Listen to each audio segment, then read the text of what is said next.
ধূমপানের ক্ষতিকর প্রভাব নিয়ে একটি চাঞ্চল্যকর গবেষণা প্রকাশ পেয়েছে। লন্ডনের ইউনিভার্সিটি কলেজের বিজ্ঞানীদের এক গবেষণায় জানা গেছে, প্রতিটি সিগারেট মানুষের জীবন থেকে প্রায় ২০ মিনিট কমিয়ে দেয়।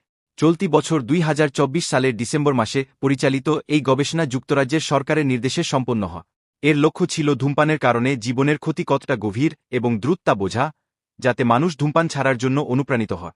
গবেষণায় দেখা গেছে, মহিলাদের ক্ষেত্রে প্রতিটি সিগারেট গড়ে ২২ মিনিট এবং পুরুষদের ক্ষেত্রে ১৭ মিনিট জীবন থেকে কমিয়ে দেয়।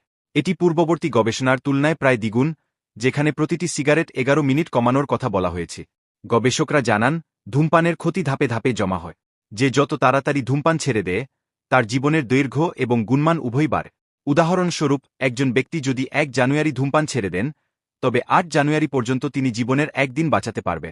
ধূমপানমুক্ত থাকলে ২০ ফেব্রুয়ারি পর্যন্ত জীবনের একটি সপ্তাহ এবং ৫ আগস্ট পর্যন্ত একটি মাস বাঁচাতে সক্ষম হবে।